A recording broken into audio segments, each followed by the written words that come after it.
رسولوں کے باب میں اللہ کا قانون کیا ہے؟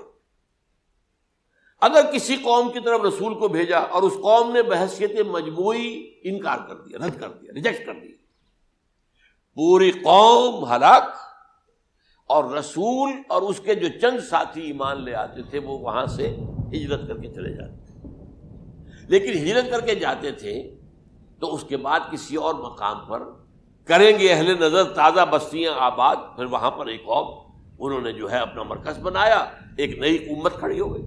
اس کی سب سے بڑی مثال کیا ہے؟ قوم عاد ختم ہوئی حضرت ہود علیہ السلام کو ریجیکٹ کرنے کے باعث ہلاک کر دی گئی۔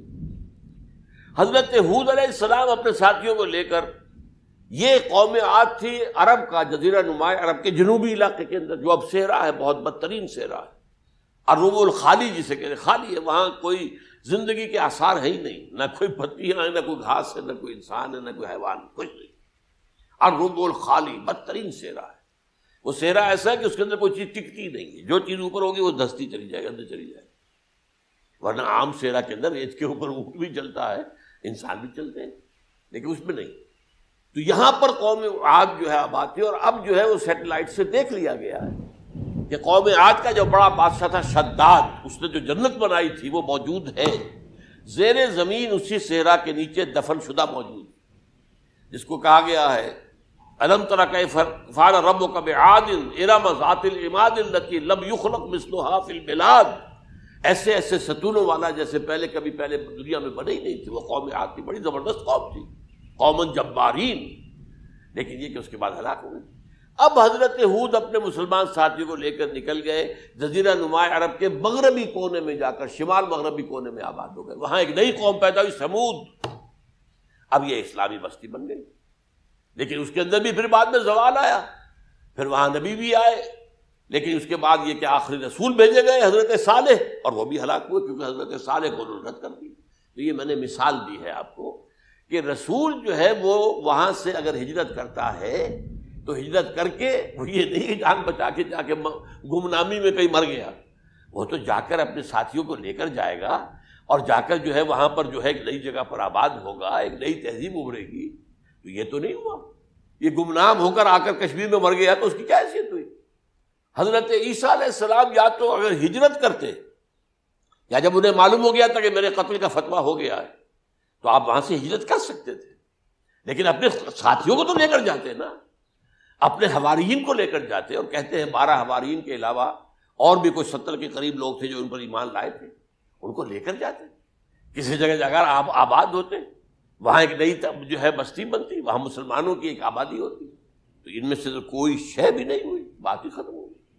لہذا عقلی طور پر بھی یہ بات ثابت نہیں ہو سکتی، خلاف عقل ہے، قرآن کے اصولوں کے خلاف ہے کہ وہ پھولی چڑھے ہوں لیکن مرے نہ ہوں، پھر اتر گئے تو مرہم پٹی کر دی۔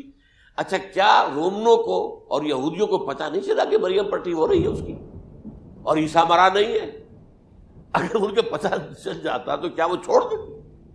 اب مرہم پٹی کے بغیر تو 12 جو شخص سولی پر لٹکا رہا ہے وہ تو تقریباً مردہ ہی ہوتا ہے نا۔ وہ کہ چلیے ہو سکتا ہے کہ کوئی ایسا امکان ہو کہ اس کی نبض ابھی چل رہی ہو اور وہ اتار لیا جائے اور مرہم پٹی کر لی جائے تو بچ جائے، لیکن یہ کہ پھر اس کے بعد وہ اگر وہاں سے ہجرت کرتے تو وہاں سے وہ اپنے حواریین کو لے کر جاتے اور کسی نئی جگہ پر جا کر آباد ہوتے۔ ان دونوں اعتبارات سے یہ بات ناقابل قبول ہے، ناقابل یقین۔ لیکن اسی مسئلے کو لے کر انہوں نے، جو جیسا کہ میں نے بتایا تھا، وفات ہو گئی، کیسے ہو سکتا ہے ہمارے نبی جو سید المرسلین ہے وہ تو زیر زمین دفن ہو گئے اور یہ جو آسمان پر اٹھا لیے گئے، یہ کیسے ہو سکتا؟ بس اس کے اوپر عام لوگ جو ہیں وہ متاثر ہوئے، اور خاص طور پر وہ سائنٹیفک مائنڈ جو بن گیا تھا، تو چونکہ سائنس کے اس خاکے کے اندر وہ بات فٹ نہیں بیٹھتی، لہذا ان لوگوں نے اس کو قبول کیا۔ اب یہ کہ یہ جو واحد استثناء ہوا ہے یہ کسی اور کے ساتھ نہیں ہوا۔ ویسے حضرت مسیح کی پوری شخصیت مستثنیٰ ہے، بن باپ کے تو کوئی اور رسول پیدا ہوا ہی نہیں، نہ نبی پیدا ہوا۔ پھر وہ معجزے جو حضرت مسیح کو ملے کسی نبی کو نہیں ملے۔ حضرت صالح کو ایک ہی معجزہ ملا تھا نا، ایسا کہ لوگوں نے کہا کہ تم یہ اس چٹان میں سے ابھی ایک گابن اونٹنی برآمد کر کے دکھا دو، وہ دکھا دی گئی، پھر ہلاک کر دیے گئے۔ لیکن جو اور معجزے حضرت مسیح کو دکھائے وہ بچپن میں بولے ہیں، گود میں تھے یا پگوڑے میں تھے، بولے ہیں انی عبداللہ آتانی الکتاب وجعلنی نبیہ۔ یہ بات نہ ہوتی تو حضرت مریم کے کیا حشر کرتی قوم کہ تمہاری بغیر شادی کے یہ کہاں سے لے آئی ہو تم، یہ تو ولد الزنا ہے۔ پھر تو یہ سارا معاملہ جو ہے حضرت عیسیٰ بولے ہیں وہاں پہ، خود وہ بچہ بولا ہے۔ اب اس کے بعد بولنے کی لوگوں کے اندر کیا گنجائش تھی؟ زندہ کو مردہ کر دینا، خوب میں اذن اللہ، مردہ زندہ ہو گیا۔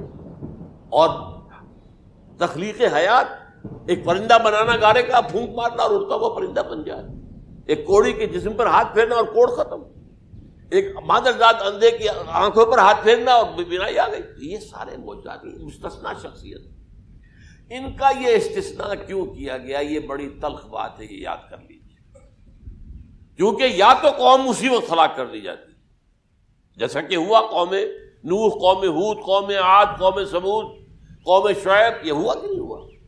اور سدوم اور عمورہ کی بستیاں جہاں حضرت لوط بھیجے گئے، اور آل فرعون جو ہلاک کیے گئے، یا تو پوری قوم ہلاک کی جاتی؟ نہیں، یہ یوں سمجھیے کہ اس پورے معاملے کو درمیان میں سے ایک وقفہ دے دیا گیا، حضرت عیسیٰ کو اٹھا لیا گیا، اور حضرت عیسیٰ دوبارہ آئیں گے۔ یہ کیوں کیا گیا؟ اب اس میں بڑی تلخ بات آپ سے کہہ رہا ہوں، یہ آپ کے لیے قبول کرنا آسان نہیں، حلق سے نیچے اترے گی مشکل سے۔ اس قوم کو زندہ رکھا گیا ہے جو ملعون اور مغضوب علیہم قوم ہے۔ سب سورہ فاتحہ میں مفسرین لکھتے ہیں ضالین، یہ نصارہ ہیں، اور مغضوب علیہم یہ یہودی ہیں۔ اور قرآن کہتا ہے لعن الذین کفروا من اہل الکتاب علی لسان داؤد عیسی ابن مریم، لعنت کی گئی ایک ملعون اور مغضوب قوم کے ہاتھوں۔ آخری امت محمد، اور اس کا بھی بہترین حصہ، اس پر عذاب ان کے ہاتھوں آئے گا، عربوں پر عذاب یہودیوں کے ہاتھوں، اس لیے ان کو بچایا گیا۔ یہ میں نے کئی دفعہ واقعہ سنایا، مولانا اسلائی صاحب بتایا کرتے تھے، کیونکہ وہ راجپوت تھے، یو پی کے راجپوت، مشرقی حصے کے، کہ ہمارے ہاں کوئی نوجوان اگر کوئی بڑی گری ہوئی حرکت کرتا تھا تو اس کے سر پر چمار کے ذریعے، چمار کے ہاتھوں جوتا لگایا جاتا تھا۔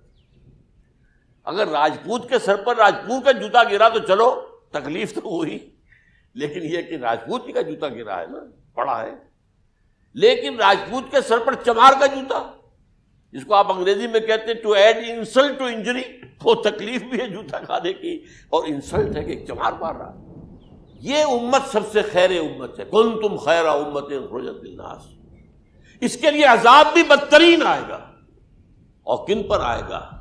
اس امت کا جو اصل نیوکلیس ہے عرب، جس کے بارے میں حضور کی حدیث موجود ہے ویل للعرب، عرب کے لیے بہت بڑی ہلاکت۔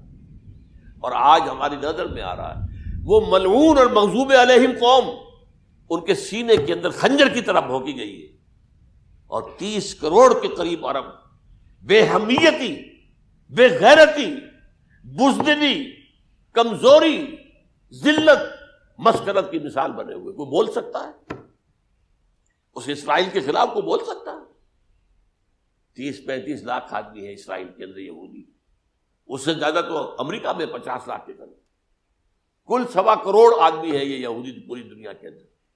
لیکن دیکھیے جو چاہتا کرتا ہے، جب چاہا اس نے عراق کے ایٹمک انسٹالیشن کو تباہ کر دیا، اور سعودی عرب کی فضا میں اس کو فیول کیا ہے انہوں نے، دوبارہ ری فیولنگ جو ہوئی ہے ان کے جہازوں کی، وہ سعودی عرب کی فضا میں ہوئی۔ یہ صورت جو ہے عربوں کے اوپر، اور اب جو آنا ہے آرمگدان، کیونکہ پوری عیسائی دنیا یہودیوں کے قبضے میں ہے، اور یہ رومی ایک حدیث کی روح سے 80 علم لے کر حملہ آور ہوں گے تم پر، اور یہ ہوگا مڈل ایسٹ میں۔ آپ کو معلوم ہے پوری دنیا میں کہا جا رہا ہے 3rd ورلڈ وار جو ہونے والی ہے وہ مڈل ایسٹ میں ہوگی، اور میں ٹوائنبی کا قول آپ کو سنا چکا ہوں، 1950 کا قول ہے اس کا۔ یہ اس وقت تک تو سوال ہی پیدا نہیں ہوتا تھا، سارا تصادم جو ہو رہا تھا وہ ایک طرف روسی اور اس کے ساتھی تھے، روس اور اس کے ساتھی، دوسری طرف یہ مغربی یورپ اور امریکہ تھا۔ کوئی مسلمانوں اور عیسائیوں کی کسی جنگ کا تو کوئی امکان نظر ہی نہیں آتا تھا۔ لیکن ٹائنبی نے کہا ہے، جو سب سے بڑا فلاسفر آف ہسٹری ہے 1920ویں صدی کا، کہ اب جو جنگ ہوگی بڑی، جو اس نیکسٹ سینچری کی، 21st سینچری کی، وہ در حقیقت کمیونزم کے درمیان اور کیپٹلزم کے درمیان نہیں ہوگی، بلکہ عیسائیوں اور مسلمانوں کے درمیان ہوگی۔ یہ میں اس کا حوالہ بھی پورا آپ کو دے چکا ہوں، سے یہ کہاں یہ بات کہی۔ تو یہ ہے، یہ بات جان لیجیے۔ اور مڈل ایسٹ میں ہوگی، گریٹر اسرائیل بنے گا۔ حدیث میں خبریں، یہ سارے مسلمان ممالک تمہارے ہاتھ سے نکل جائیں گے مسلمانوں، یہ عراق اور اردن اور یہ اور وہ، یہاں تک کہ ترکی، سعودی عرب کا بھی شمالی حصہ نکل جائے گا۔ البتہ مدینے کا جو ان کا پروگرام ہے اس کو اللہ نہیں پورا ہونے دے گا، مدینے میں داخلے کی ان کو اجازت نہیں ملے گی۔ بہرحال یہ سارا کچھ ہونے والا ہے۔ وہ وقت بھی آنے والا ہے کہ حضور کی ایک حدیث کے مطابق ایک شخص کے 1000 بیٹے ہوں گے تو 999 ختم ہو جائیں گے ایک بچے کا۔ یہ وقت بھی آنے والا ہے کہ حضور فرماتے ہیں اتنی بڑی جنگ ہوگی، اتنی خوریزی ہوگی کہ پوری زمین اٹھ جائے گی لاشوں سے۔ تو پرندہ جو ہے، کوئی ایک تو پرندے ہوتے ہیں کہ جو مردار خور ہے، گدھ ہے، وہ تو بڑی خوشی سے اتریں گے، تناول فرمائیں گے لاشوں کو۔ اسی طریقے سے کوے ہیں، چیلے ہیں، لیکن جو نفاست پسند پرندے ہیں وہ لاش کے اوپر اترنا نہیں چاہتے۔ تو ایک پرندہ اڑتا چلا جائے گا، اسے کہیں زمین پر اترنے کی جگہ نہیں ملے گی، لاشیں ہی لاشیں ہوں گی، یہاں تک کہ وہ تھک ہار کر اس کے جو ہے پر جواب دے جائیں گے، گرے گا تو لاش پر گرے گا۔ یہ وقت آنے والا، اور یہ یہودیوں کے ہاتھ میں، یا یہودیوں کے جو سپورٹرز ہیں اس وقت، جو ان کے ہاتھ میں آلہ کار ہے، ان کے ہاتھوں آنا ہے۔ میرے نزدیک اس کام کے لیے اس ملعون قوم کو، کہ جو حضرت عیسیٰ کے زمانے سے ملعون ہو چکی ہے، اس کو باقی رکھا گیا ہے، اسے یہ موقع دیا گیا ہے۔ اس نے اسرائیل بنا لیا ہے، تقریباً 2000 سال کے بعد وہ دوبارہ آ کر آباد ہوئے اس سرزمین میں جہاں سے نکال دیے گئے تھے 70 عیسوی کے اندر۔ یہ سارا کچھ کیوں ہو رہا ہے؟ تو در حقیقت میرے نزدیک واللہ عالم حکمت خداوندی اس میں یہ ہے، انہیں روک کر رکھا گیا ہے اور حضرت عیسیٰ کو اٹھا لیا۔ پھر وہی عیسیٰ آئیں گے اور انہی کے ہاتھ میں یہ ہلاک ہوگی، سوائے اس کے چونکہ جو ایک میں نے آپ کو کئی دفعہ حوالہ دیا ہے، فلاڈلفیا ٹرمپٹ ایک رسالہ نکلتا ہے پروٹیسٹنٹ عیسائیوں کا، انہوں نے یہ لکھا ہے، اس نے لکھا ہے ایک پرچے کے اندر کہ جب حضرت مسیح آئے گی، اینٹی کرائسٹ ہوگا، وہ لکھا اس نے کہ وہ یہودی ہوگا، حالانکہ وہ پرو یہودی ہے۔ وہ جتنے بھی یہ جو کرسچن زائنسٹ ہیں، یہ تو یہودیوں سے بڑھ کر زائنسٹ ہیں، ان کے بڑے سپورٹر ہیں۔ تو لیکن اس نے لکھا ہے اینٹی کرائسٹ ول بی اے جیو۔ ابھی کچھ عرصے پہلے آپ کو یاد ہوگا نوسٹریڈیمس کا بڑا چرچا ہو گیا تھا، اس کی جو ہے وہ پیشن گوئیاں، اور یہ کہ ایک مسلمان ہوگا اینٹی کرائسٹ، اور صدام کے بارے میں اشارے کیے جا رہے تھے کہ وہ اینٹی کرائسٹ ہوگا وغیرہ وغیرہ۔ لیکن انہوں نے لکھا ہے کہ وہ اینٹی کرائسٹ یہودی ہوگا، اور اس نے لکھا 80% یہودی قتل ہو جائے گا۔ یہ میں نے ایک تعویل کی ہے اپنے ذہن میں کہ 20% شاید وہ ہوں جو حضرت عیسیٰ کی جو سیکنڈ کمنگ ہے، آمد ثانی کے موقع پر ان پر ایمان لے آئیں اور وہ بچ جائیں۔ لیکن جو بھی حضرت عیسیٰ کا انکاری ہوگا وہ ختم کر دیا جائے گا، جیسے قوم نوح ختم ہوئی، قوم ہود ختم ہوئی، قوم عاد ختم ہوئی، قوم صالح ختم ہوئی، اسی طریقے سے۔ تو یہ قانون خداوندی پورا ہونا ہے۔ بس ایسے ہی ہے جیسے کسی کو پھانسی کا حکم تو ہو گیا ہو لیکن ابھی ایگزیکیوشن نہ ہوئی ہو، ہوتا ہے 2 سال 3 سال گزر جاتے ہیں کہ پھانسی کا حکم ہے لیکن یہ کہ وہ پھانسی نہیں ہو رہی ہے، وہ اپیلوں در اپیلیں معاملہ چل رہا ہے۔ یہ ہے میرے نزدیک واللہ عالم، اللہ تعالیٰ نے یہ کوڑا ان مسلمانوں کے لیے رکھا ہوا ہے، کہ جن کے رتبے ہیں سوا، ان کی سوا مشکل ہے۔ جتنا اونچا مقام اللہ نے دیا عربوں کو، ان میں حضور کو اٹھایا، ان کی زبان میں اپنا آخری کلام نازل کیا، تو ان کی ذمہ داری بھی بہت ہے۔ جن کے رتبے ہیں سوا، ان کی سوا مشکل ہے۔ اقول قولی ھذا واستغفر اللہ لی ولکم ولسائر المسلمین والمسلمات۔